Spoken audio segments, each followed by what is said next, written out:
వాళ్ళు పెడదామా ఏమంట? రెడీనా?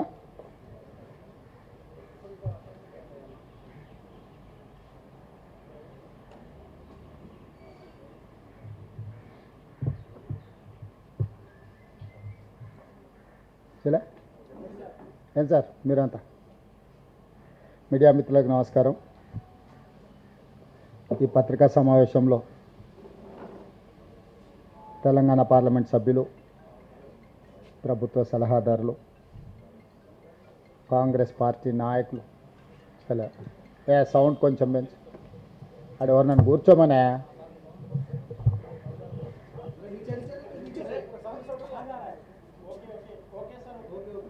ఓకే. ఈ పత్రికా సమావేశంలో కాంగ్రెస్ పార్లమెంట్ సభ్యులు, ప్రభుత్వ సలహాదారులు, కాంగ్రెస్ పార్టీ నాయకులు పాల్గొని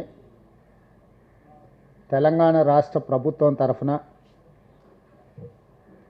ఫిబ్రవరి 4, 2024 మొదలుపెట్టి ఫిబ్రవరి 4, 2025 1 సంవత్సర కాలం పూర్తి చేసుకునే లోపల 100 సంవత్సరాల నుంచి వాయిదా పడుతూ వస్తున్న బీసీ కులగణన సర్వేను తెలంగాణ రాష్ట్ర ప్రభుత్వం నిర్వహించి దేశానికే ఆదర్శంగా నిలబడి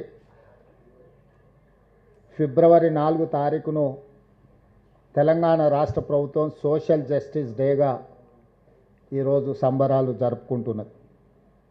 ఈ సందర్భంగా తెలంగాణ రాష్ట్రంలో దాదాపుగా 3,55,00,000 ప్రజల యొక్క వివరాలు సేకరించి వివిధ సామాజిక వర్గాల యొక్క నేపథ్యాన్ని, కులాలను గుర్తించి వాళ్ళ యొక్క socio economic, education, employment, political and caste survey, this is called సిపెక్. ఈ సర్వేని పూర్తి చేసుకొని తెలంగాణ రాష్ట్ర ప్రభుత్వం శాసనసభలో, క్యాబినెట్లో 2 చట్టాలను చేసి కేంద్ర ప్రభుత్వ ఆమోదానికి పంపించడం జరిగింది. విద్యా ఉద్యోగ అవకాశాలలో బలహీన వర్గాలకు 42%, స్థానిక సంస్థలు రాజకీయాలలో 42% రిజర్వేషన్లు ఇవ్వాలని 2 తీర్మానాలు చేసి కేంద్ర ప్రభుత్వానికి పంపించడం జరిగింది గవర్నర్ ద్వారా. కేంద్ర ప్రభుత్వం, తెలంగాణ రాష్ట్ర ప్రభుత్వం పంపించిన విద్యా ఉద్యోగ అవకాశాలకు సంబంధించిన 42% రిజర్వేషన్ల చట్టాన్ని, అదేవిధంగా స్థానిక సంస్థలలో రాజకీయ రిజర్వేషన్ల చట్టాన్ని ఆమోదించకుండా తాత్సారం చేస్తుంది. ఈ మధ్యకాలంలో తెలంగాణ రాష్ట్ర హైకోర్టు స్పష్టంగా ఆదేశాలు ఇచ్చింది.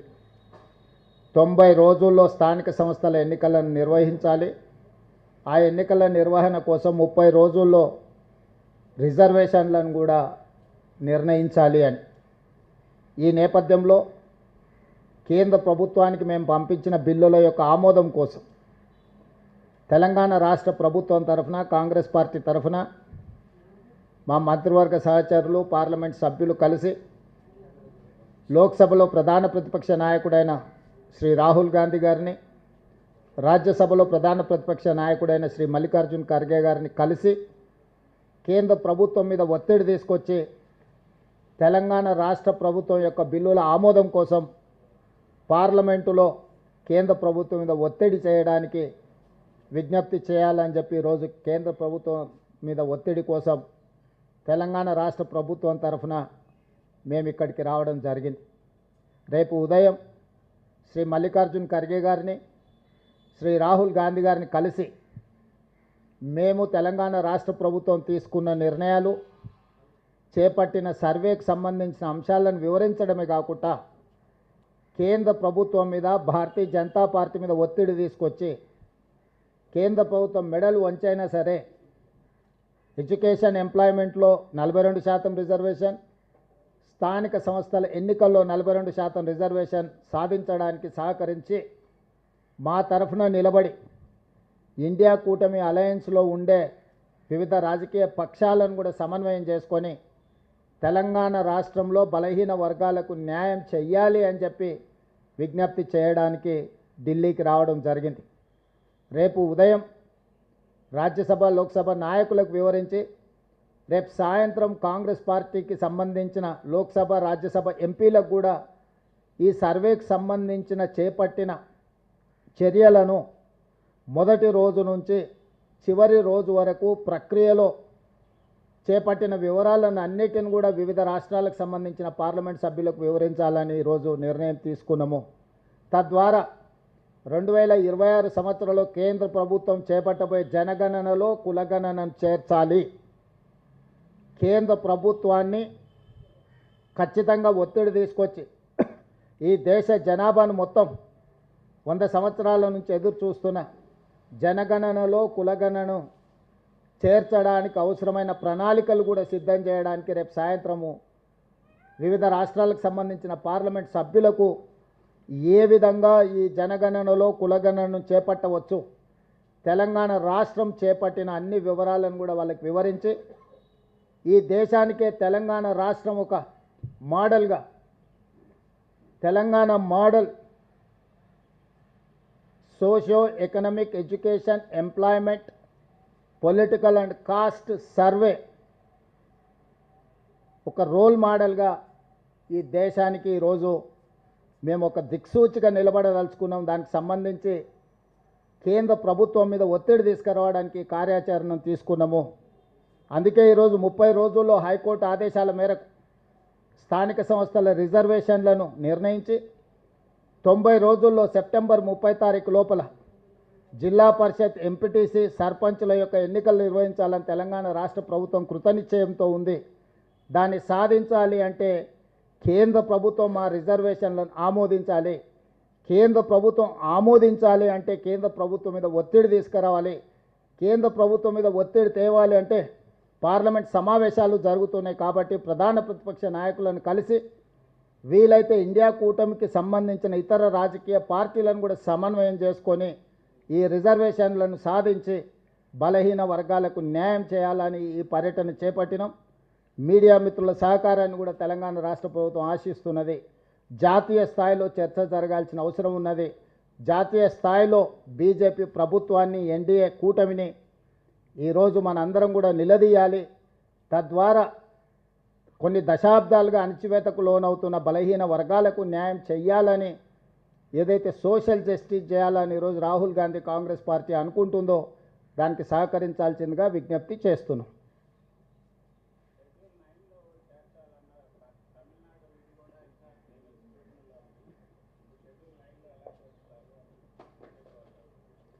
బీజేపీ వాళ్ళు వితండవాదం చేస్తున్నారు.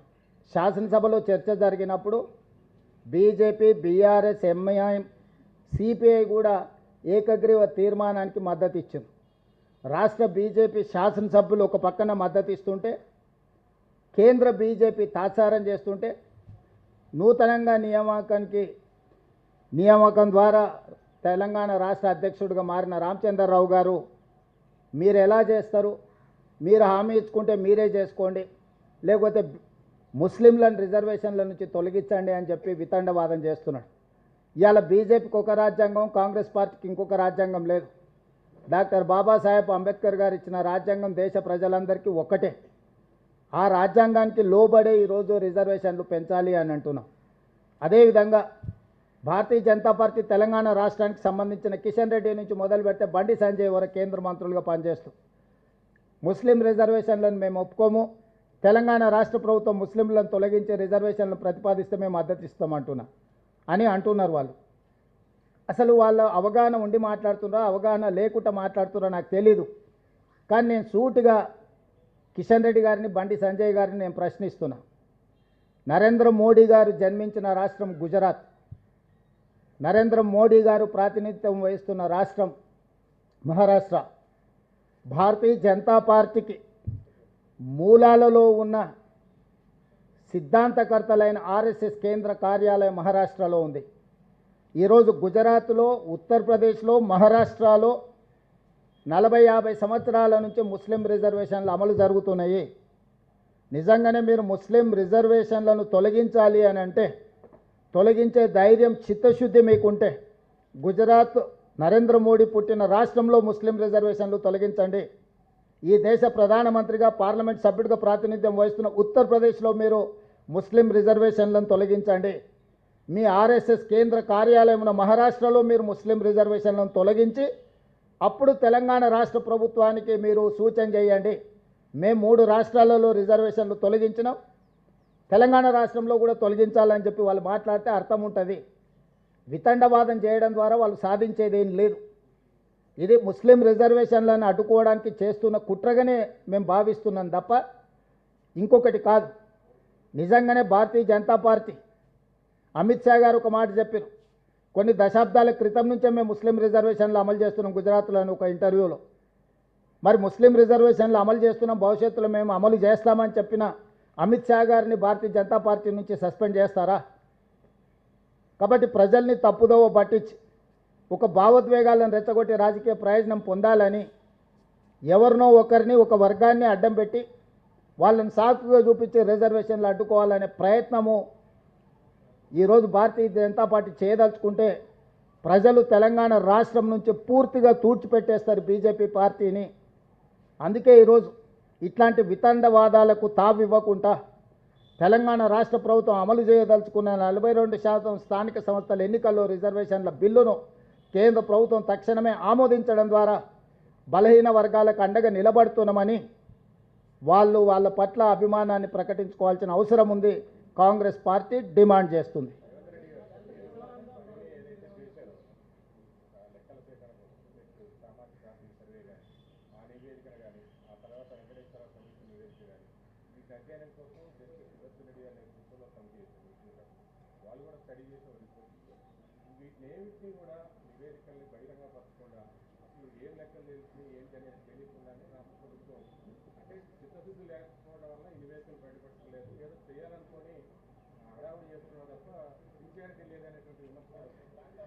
తెలంగాణ రాష్ట్ర ప్రభుత్వం చేసిన సర్వేల మొత్తాన్ని శాసనసభలో ప్రవేశపెట్టి పూర్తి స్థాయిలో చర్చకు అవకాశం ఇచ్చినాము. పర్సనల్ డేటా ప్రైవసీ యాక్ట్ ప్రకారం డిస్క్లోజ్ చేయడానికి వీల్లేదు. వ్యక్తుల యొక్క సమాచారాన్ని బహిరంగపరచకూడదు. వ్యక్తులకు సంబంధించిన సమాచారాన్ని బహిరంగపరచలేదు.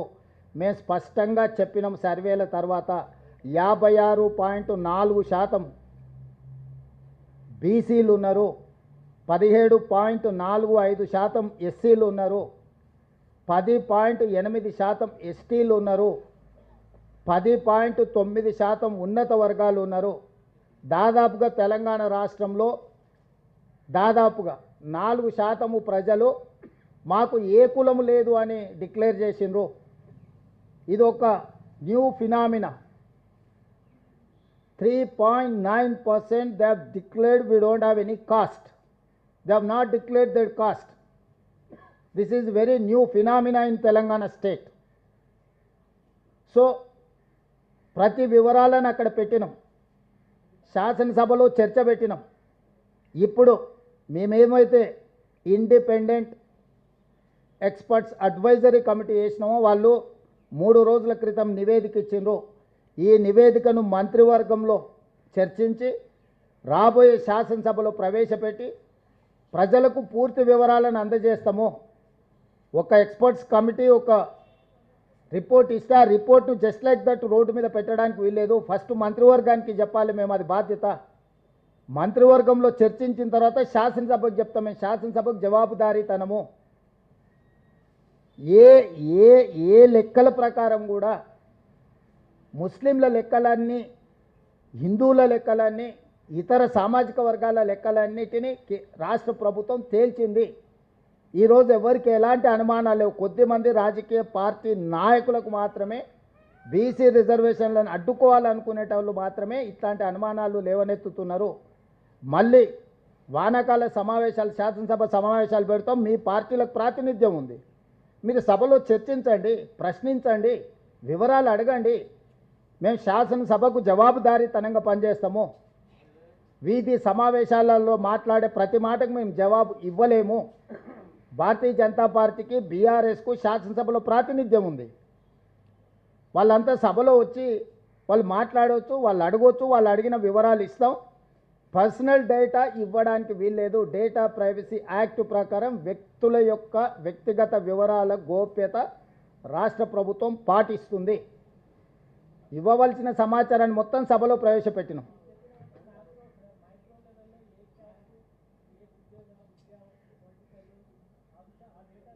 డేటా మొత్తం అఫీషియల్గా ఉన్నది, వాళ్ళకి యాక్సెస్ ఇస్తామని చెప్పినాము. పబ్లిక్ డొమైన్లో పెట్టేటప్పుడు మిగతా న్యాయపరమైన చిక్కులను కూడా చర్చించుకొని ఇవ్వాల్సి ఉంటుంది. ఇప్పుడు ఎనాలిసిస్ చేసి ఇచ్చిండ్రు వాళ్ళు. ఇప్పుడు ఎక్స్పర్ట్స్ కమిటీని అందుకే వేసినాం.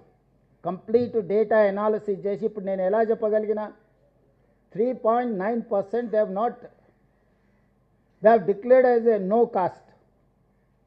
మాకు కులమే లేదని 3.9% ఇచ్చిండ్రు. ఇదంతా డేటా ఎనాలిసిస్ చేసినాము. ఇది ఒక్కరోజు కోసం, ఒక్క సంవత్సరం కోసం చేసింది కాదు. అన్నిటినీ రేపు క్యాబినెట్లో చర్చించిన తర్వాత శాసనసభలో ప్రవేశపెడతాము.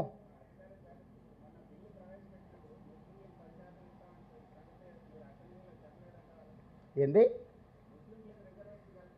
ఎవరు చెప్పిన? ముస్లింలకు అసలు రిజర్వేషనే లేదు. మత ప్రాతిపదికన 0 రిజర్వేషన్. అవగాహన రాహిత్యంతో మాట్లాడుతుండ్రు. ముస్లిం ప్రాక్టీస్, మతం అనేది నీ ఆచరణ. హిందూ మత సాంప్రదాయాలను పాటించే వాళ్ళు ఉన్నారు, ముస్లిం మత సాంప్రదాయాలను పాటించే వాళ్ళు ఉన్నారు, సిక్కు మత సాంప్రదాయాన్ని పాటించే వాళ్ళు ఉన్నారు, జైన్ మతాన్ని పాటించే వాళ్ళు ఉన్నారు, క్రిస్టియన్ మతాన్ని పాటించే వాళ్ళు ఉన్నారు. ఎన్నో రకాల మతాలను సాంప్రదాయాలను పాటించే వాళ్ళు ఉన్నారు. బౌద్ధం కూడా స్వీకరించిన వాళ్ళు ఉన్నారు. ఇవన్నీ మాకు ప్రాతిపదికనే కాదు, వెనుకబాటుతనమే ప్రాతిపదిక. Socio economic, education, employment, political and caste survey ఇది.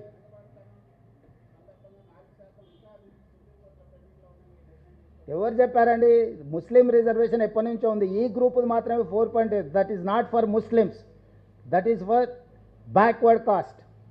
మీ ఇంటర్ప్రిటేషన్లోనే, మీ అనువాదంలోనే తప్పులు ఉన్నాయి. గతంలో ఏబిసిడి ఉండేది, ఇప్పుడు ఈ యాడ్ అయింది. ఏబిసిడిలో దూదేకులు ఎప్పటి నుంచో రిజర్వేషన్ ఉంది, మీకు తెలుసు కదా? తెలుసా మీకు? చాలామంది ఉన్నారు. 1979 నుంచి రిజర్వేషన్లు ఉన్నాయి ముస్లింలకు. చాలా కులాలు ఉన్నాయి, నా దగ్గర పూర్తి డేటా ఉంది. ఏ ఏ ఏ సామాజిక వర్గాలు ఉత్తరప్రదేశ్లో ఉన్నాయో నేను చదివి వినిపిస్తాను. ఎన్ని కులాలు ఉత్తరప్రదేశ్లో ఉన్నాయో.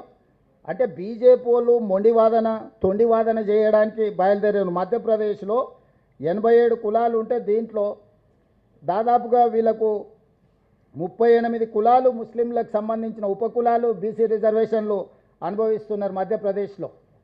ఉత్తరప్రదేశ్లో 5 ముస్లిం కులాలు అనుభవిస్తున్నారు. ఫకీర్, మెమెన్, ముస్లిం కాయస్, హజాం, షేక్, సర్వారి. ఈ ముస్లిం కులాలు ఉత్తరప్రదేశ్లో నరేంద్ర మోడీ ప్రాతినిధ్యం వహించే రాష్ట్రంలో ఉన్నారు. గుజరాత్లో 28 కులాలు ఉన్నాయి. మొత్తం చదివినిపిస్తామంటే వినిపిస్తా.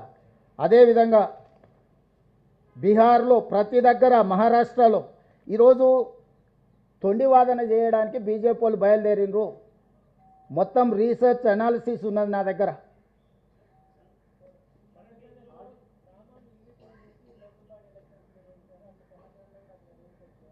ఇప్పుడు చాలామంది చాలా చెప్తాను, నేను తెలంగాణ మోడల్ పాటించమంటున్నా. ఆయనకు ఎవరికో మధ్యప్రదేశ్ పసంద్ అయిన, మీకు చికెన్ బిర్యానీ ఇష్టం ఉంటే ఆ పక్కన ఉన్న ఆయనకు మటన్ బిర్యానీ ఉంటుంది, ఈయనకి ఎగ్ బిర్యానీ ఇష్టం ఉంటుంది. నీకు ఇష్టమైంది అందరు తినాలంటే కుదరదు కదా. Telangana is one of the best model, latest model. Telangana is the role model for the country. You have to adapt Telangana model. That's all. That is what my advice to prime minister. ఏది అమలు చేయకపోతే చెప్తాం, పార్లమెంట్లో చెప్తాం. అమలు చేయకపోతే వ్యూహం ఉంటుంది కదా. రైతు వ్యతిరేక 3 నల్ల చట్టాలు తీసుకొచ్చాడు మోడీ, అమలు చేయను అన్నాడు. అమలు చేయనంటే ఏం చేసినాం? బీజేపీ మెడలోంచి అమలు చేయించి, రద్దు చేయించి, దేశ రైతులకు క్షమాపణ చెప్పించినాం నరేంద్ర మోడీతోటి. మొదట్లో వాళ్ళు అట్లనే అంటారు, బిగుసుకుంటారు. మేము కులగణన చేయమన్నారు. సుప్రీంకోర్టులో పోయి అఫిడవిట్ ఫైల్ చేసిండ్రు, మేము కులగణన చేయము అని. చివరికి ఇప్పుడు కులగణన చేస్తామన్నారు, ఆదేశాలు ఇచ్చిండ్రు. అనడం, పారిపోవడం అనేది బీజేపీకి సహజంగా ఉండే లక్షణమే కదా అన్న. ఇప్పుడు ఈ ఆర్డినెన్స్ పరిస్థితి అండి, ఆర్డినెన్స్. సో ఎస్,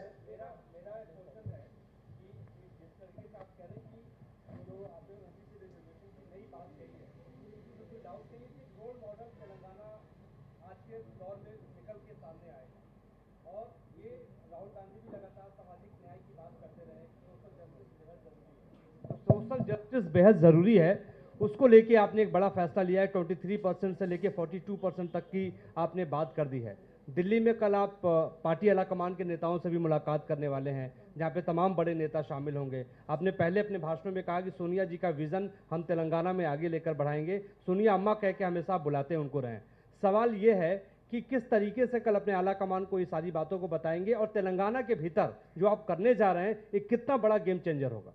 तो मैं एक बात साहब कहना चाहता हूँ, इसीलिए हम तेलंगाना राज्य सरकार के तरफ से हमारे मंत्रीगण के साथ साथ हमारे लोकसभा राज्यसभा एमपीओ के साथ साथ कल हम लोग leader of opposition in Lok Sabha Rahul Gandhi ji से, leader of opposition in Rajya Sabha Mallikarjun खड़गे जी से कल सवेरे हम लोग मिलने वाले हैं, क्योंकि फरवरी 4, 2024 में हम शुरुआत किए, फरवरी 4, 2025 में हम कंप्लीट किए। जनगणना में जाति गणना हम लोग पूरे किए। इसीलिए तेलंगाना राज्य ने ये फैसला किया, February 4 is social justice day. Every year February 4 we are going to celebrate as a social justice day. We have done meticulously, scientifically, and we have passed a resolution, we have passed a bill 42% education employment में OBC reservation देने के लिए, और politics in local bodies 42% reservation के लिए हम bill बनाए। ये दो बिल गवर्नर के थ्रू केंद्र सरकार को हम भेज दिए, बहुत महीने हो गए, केंद्र सरकार ने इसके बारे में कुछ फैसला नहीं कर रहा है। इसीलिए अभी लोकसभा राज्यसभा चल रहा है, इसीलिए सड़क से लेकर संसद तक लड़ने के लिए हम तैयार होकर तेलंगाना राज्य से हम सब लोग दिल्ली आ चुके हैं।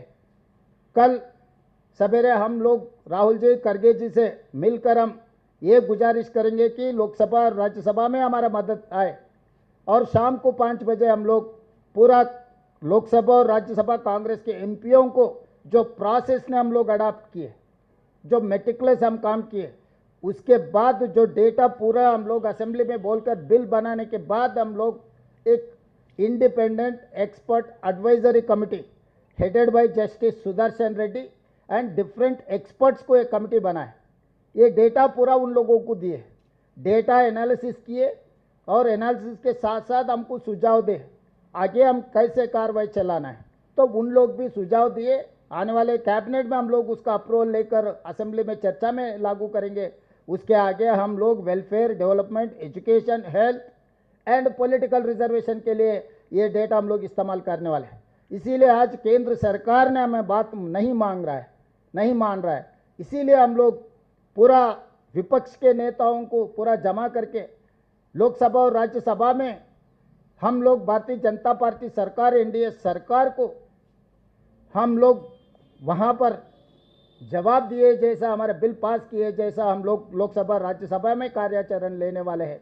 इसीलिए हम लोग दिल्ली आए, विपक्ष के नेता लोगों से हम मिल रहे हैं। कल कांग्रेस पार्टी को और दूसरे पक्षों का नेता लोगों से हम मिलकर हम ये रिक्वेस्ट कर देंगे, तेलंगाना मॉडल जो बनाया जनगणना में जाति गणना, वो मॉडल केंद्र में लागू करना। और तेलंगाना में, क्योंकि पिछले महीने में तेलंगाना हाई कोर्ट हम लोगों के जजमेंट दिया हुआ है, 30 दिन में लोकल बॉडी में रिजर्वेशन तय करो, 90 डेज में चुनाव पूरे करो।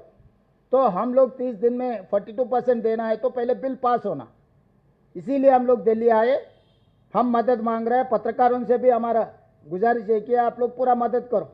ये किसी व्यक्ति के लिए नहीं, एक जाति के लिए 100 साल के बाद 1931 में ब्रिटिशर्स ने किए, उसके बाद हम लोग ने किया, तेलंगाना ने किए। 100 साल के बाद ये मुद्दा आए, ये मुद्दा को हम अमल किए।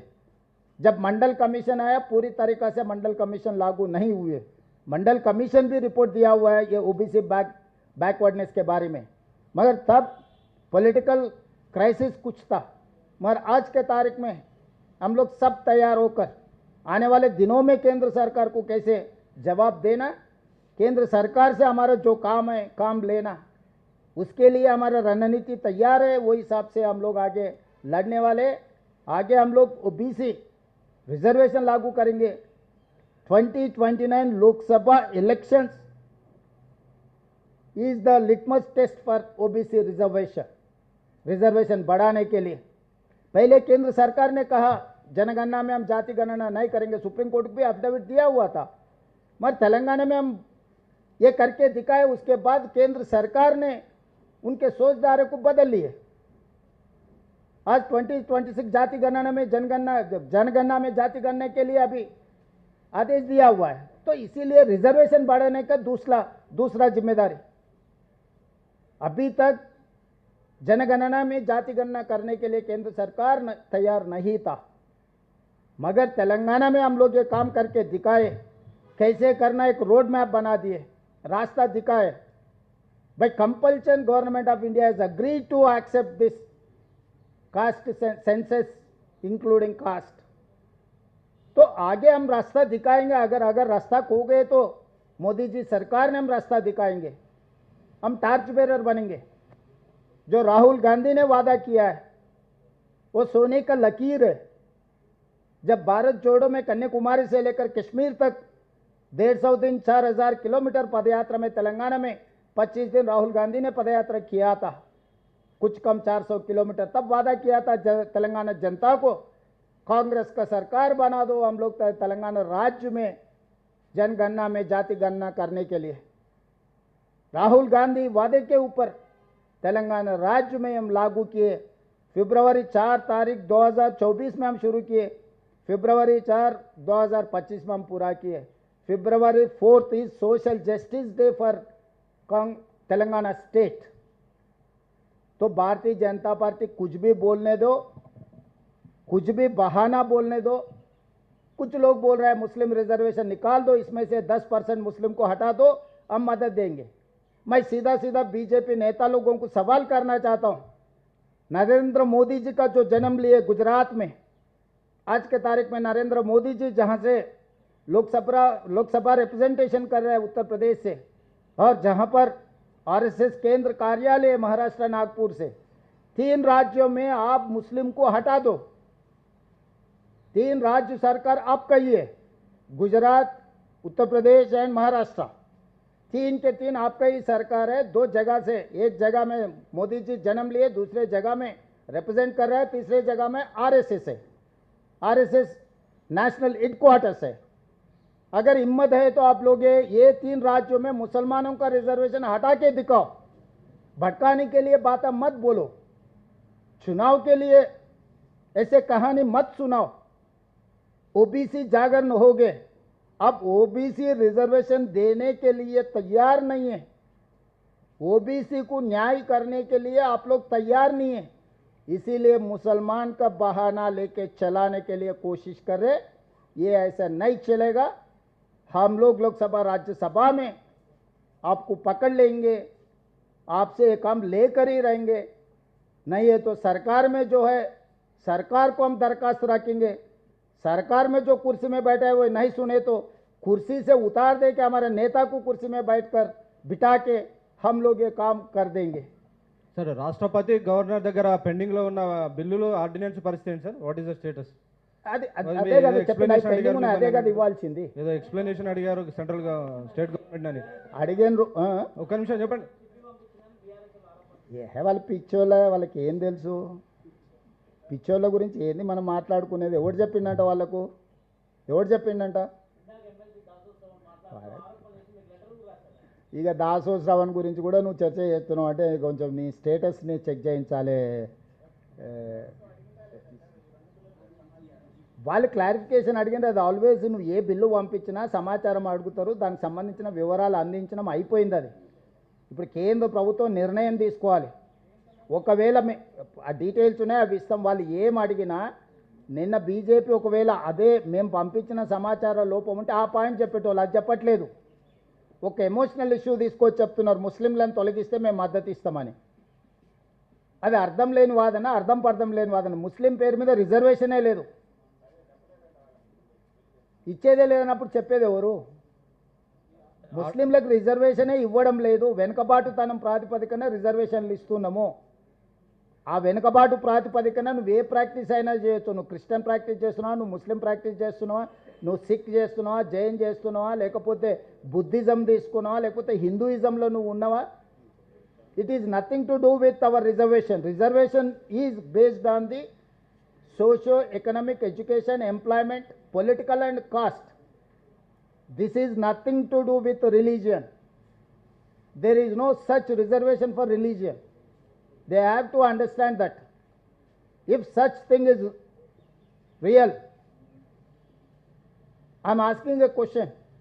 Bharatiya Janata Party, go and remove in Gujarat Muslims in from reservation OBC and Uttar Pradesh as well Maharashtra.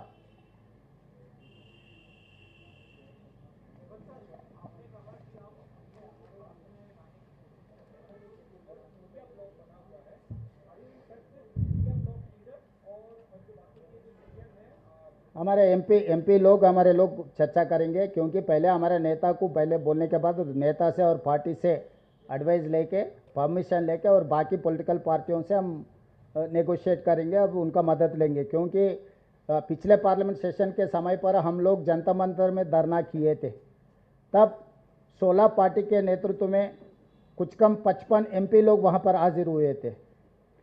तो अभी भी हम लोग कोऑर्डिनेशन करने के लिए एनसीपी, डीएमके, एमआईएम, आरजेडी, बहुत सारे पार्टी, कम्युनिस्ट पार्टी, बहुत सारे पार्टी के नेता लोग, खासकर पार्लियामेंट मेंबर्स जंतर मंतर धरना में हमारे मदद किए। तो आगे भी ये एक दिन में काम होने वाले नहीं है, एक दिन में एनडीए सरकार सुनने वाले नहीं है। చూద్దాం, ఇంకా ఎత్తుగడలు ఉంటాయి కదా.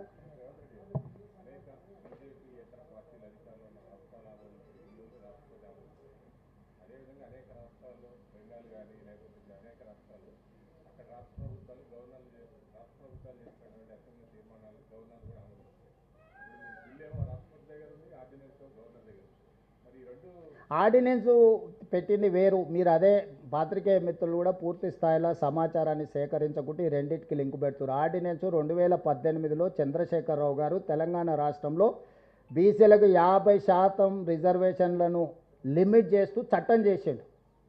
మేము ఆ లిమిటేషన్ తొలగించడానికి ఆర్డినెన్స్ పంపించినాము. 42% రిజర్వేషన్లు విద్యా ఉద్యోగ అవకాశాలలో, రాజకీయ రిజర్వేషన్లు పంపించిన బిల్లులు వేరు. 2018లో తెలంగాణ రాష్ట్రంలో చంద్రశేఖరరావు గారు రిజర్వేషన్లను 50%కి పరిమితి చేస్తూ పంచాయతీరాజ్ చట్టాన్ని సవరించిండు. 50% కంటే ఎక్కువ రిజర్వేషన్లు ఇవ్వకుండా చంద్రశేఖరరావు గారు బీసీలకు అన్యాయం చేసిండు చట్టం చేయడం ద్వారా.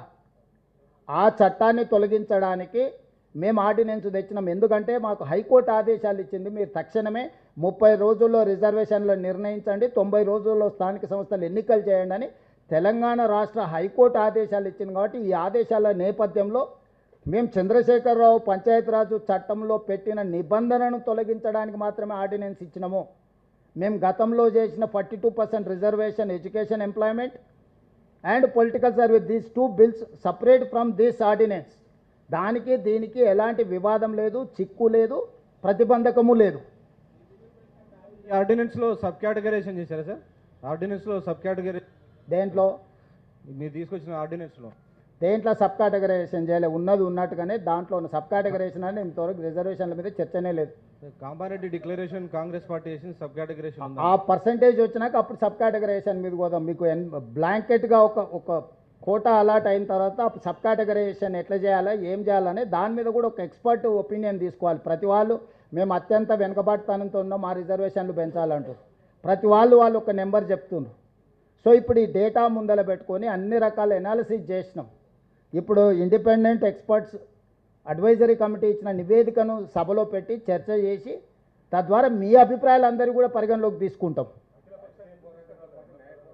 వాళ్ళకి చిత్తశుద్ధి లేదని, అఖిలపక్షానికి నాయకుడు లేడు, ఆయన నిద్రపోతున్నాడు పాపం, పిల్లలేమో ఉబలాట పడుతున్నారు.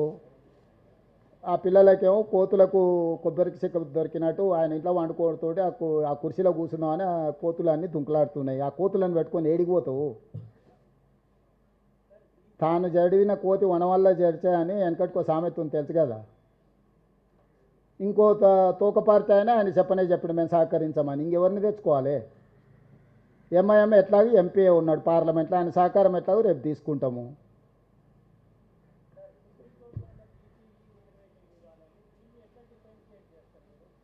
సుప్రీంకోర్టు పరిధిలో ఉన్న చట్టం చేస్తే సుప్రీంకోర్టు ఎందుకు అడ్డం వస్తుంది?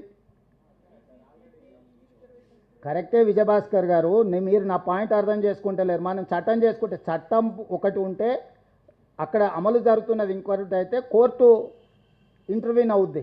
నువ్వు చట్టమే చేసుకున్న తర్వాత ఆ రిజర్వేషన్ ఏంది? 50% పరిమితి దాటొద్దని, అవునా? 50% లోపల ఉండాలనే కదా వాళ్ళు చెప్పింది. అదే చెప్తున్నా, అదే అట్లాంటి ముస్లిం రిజర్వేషనే లేదు, అదే చెప్పిండ్రు వెనుకబాటుతనమని. 50% అనే పరిధి కూడా దాటిపోయింది. ఈడబ్ల్యూఎస్ రిజర్వేషన్ 10% ఎప్పుడైతే ఇచ్చారో మీరు చెప్పిన 50% అనే సూత్రమే వర్తించదు. 50% అనే మూల సూత్రం ఏదైతుందో అది కాలం చెల్లిపోయింది. ఎప్పుడైతే పార్లమెంట్లో ఈడబ్ల్యూఎస్ 10% రిజర్వేషన్ ఇచ్చిందో ఆ 50%కి 10% తోడైంది. ఆల్రెడీ 60% రిజర్వేషన్ అమలు జరుగుతుంది. కాబట్టి ఈరోజు 50% లోపల ఎస్సీ ఎస్టీలు తీసేసి మిగిలింది ఓబీసీలకు ఇవ్వాలనేది. ఆ ఓబీసీలలో 4 క్యాస్ట్ల బదులు 5 అయినాయి, 5 వర్గాలు అయినాయి, ABCDE. చెయ్యొచ్చు, ఎవరైనా చేయొచ్చు, కోర్టులో ఉంది. దాన్ని మనమేం చేస్తాం? అపోహలు ఉంటాయి కొన్నిసార్లు, మీరు చాలా విషయాలలో అపోహలు ఉంటాయి. ఆ అపోహలలో వాళ్ళు కోర్టు డిసైడ్ చేస్తారు, మనమేం చేస్తాం దానికి? ఆల్రెడీ కోర్టుకు సబ్జూడిస్ అయిన ఇష్యూస్లో మీరు మాట్లాడడానికి ఏం లేదు, నేను మాట్లాడడానికి ఏం లేదు. కొంతమంది వితండవాదులు ఎప్పుడు కొన్ని వాదిస్తుంటారు, దాన్ని కోర్టే జవాబు చెప్తుంది. మీరు చెప్పలేరు, నేను చెప్పలేరు. నేను ఒకవేళ సుప్రీంకోర్టు చీఫ్ జస్టిస్ని అయితే డెఫినెట్గా చెప్తా మీరు అడిగింది. నేను చీఫ్ మినిస్టర్ని కాబట్టి ప్రభుత్వంలో చేసేది మాత్రమే చెప్పగలను.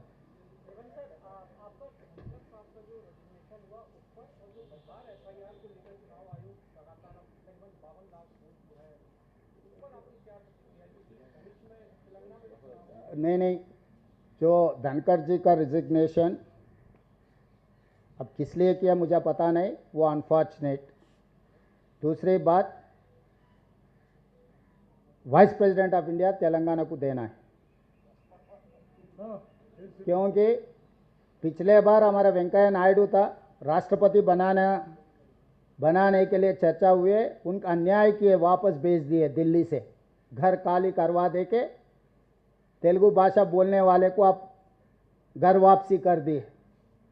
तो उसको सुधारने के लिए हमारे बंडारू दत्तात्रेय जी का खाली हरियाणा गवर्नर का जिम्मेदारी खत्म हो गए, और बंडारू दत्तात्रेय जब केंद्र मंत्री था उनका केंद्र मंत्री खींच लेके किशन रेड्डी को दे दिए।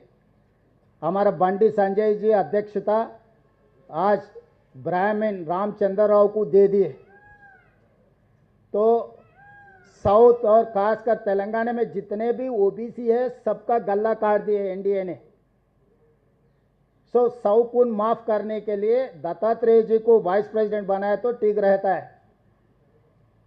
क्योंकि तेलंगाना को आप इतना अन्याय नहीं कर सकते। देश में हिंदी के बाद दूसरी भाषा तेलुगु ज़्यादा बोलने वाले, पहला हिंदी है, दूसरा तेलुगु है, तीसरा बंगाली है। तो साउथ पर्टिकुलर तेलुगु हमारे लोगों को अन्याय किए। मैं एनडीए सरकार से ये डिमांड कर रहा हूं, क्योंकि ओबीसी का चर्चा बहुत तेजी से चल रहा है। ओबीसीओं का केंद्र मंत्री था दत्तात्रेय, गला काट दिए। बंडी संजय जी अध्यक्ष था, उनका भी गला काट दिए। तो इसीलिए दत्तात्रेय जी को अगर वाइस प्रेसिडेंट बनाया तो थोड़ा बहुत आपका गुनाह कुछ माफ हो जाएंगे। అది నాకు తెలీదు. నేను తెలంగాణ ప్రజల తరఫున ఒక ఓబీసీకి న్యాయం చేయాలి, దత్తాత్రేయ గారికి న్యాయం చేయాలని చెప్తున్నా. అప్పుడు భారతీయ జనతా పార్టీ ఎన్డీఏ ప్రభుత్వము యూపీఏ పక్షాలను సంప్రదించినప్పుడు అప్పుడు పార్టీ నిర్ణయం తీసుకుంటుంది. పార్టీ నిర్ణయాలను ఎన్డీఏ కూటమి నిర్ణయాన్ని ప్రకటించడానికి నేను ఇక్కడ లేను. తెలంగాణ ప్రజల పక్షాన తెలంగాణకు ప్రాతినిధ్యం ఉండాలి. ఢిల్లీలో ఎదిగిన మా ప్రాంత నాయకత్వాన్ని కేంద్ర ప్రభుత్వము ఎన్డీఏ పూర్తిగా తలలు కోసేసి నాయకత్వమే లేకుండా చేసే ప్రయత్నం చేస్తున్నారు. ఇది ఒక కుట్ర. ఆ కుట్ర తెలంగాణ ప్రజలు గమనిస్తున్నారు. కాబట్టి దత్తాత్రేయ గారు లాంటి వాళ్లకు వైస్ ప్రెసిడెంట్ ఇస్తే సౌమ్యుడు, అందరు ఆమోదయోగ్యం ఉంది. మొన్నటికి మొన్న ఉన్న గవర్నర్ పదవి కూడా దత్తాత్రేయ గారిని తొలగించిండ్రు. హర్యానాకు ఉన్న దత్తాత్రేయ గారి గవర్నర్ పదవి కూడా తొలగించింది కాబట్టి వారికి ఉపరాష్ట్రపతి పదవి ఇవ్వడం ద్వారా తెలంగాణ ప్రజల యొక్క ఆత్మగౌరవాన్ని మోడీ గారు గౌరవించాలని నేను డిమాండ్ చేస్తున్నా.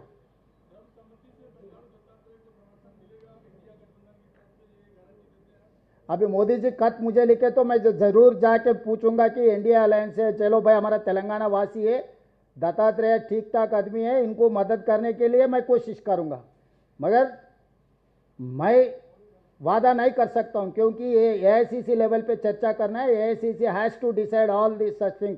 This is not in my purview, but definitely on behalf of Telangana definitely I will request my leadership. తెలియదు అవన్నీ పార్టీ నిర్ణయం తీసుకోవాలి. కాంగ్రెస్ తెలంగాణ ఎంపీలు, కేరళ ఎంపీలు ఇట్లా సపరేట్ ఉండరు. కాంగ్రెస్ ఎంపీలు అంటే కాంగ్రెస్ ఎంపీలు, కాంగ్రెస్ పార్టీ నిర్ణయం తీసుకుంటుంది.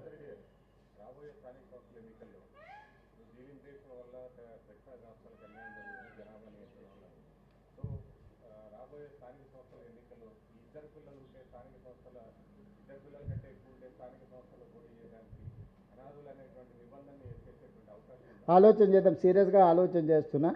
మా పార్టీలో 5 మంది పిల్లలు ఉన్న వాళ్ళకుంటే వాళ్ళకి మొదటి ప్రాధాన్యత ఇస్తా టికెట్ ఇచ్చేటప్పుడు. బోలో క్యా బోల్ రहा?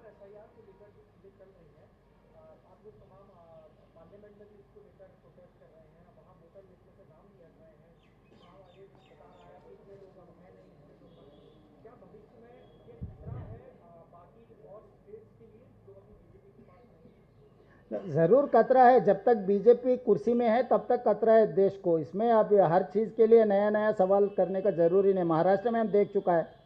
आने वाले महाराष्ट्र जो प्लानिंग है, प्रोसेस है, बिहार में अमल करने के लिए कोशिश कर रहा है. जब तक एनडीए सरकार, खासकर बीजेपी सरकार केंद्र में रहेगा तब तक ये देश को खतरा है.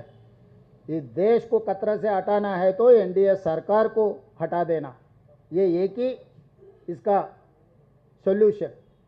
Thank you. लास्ट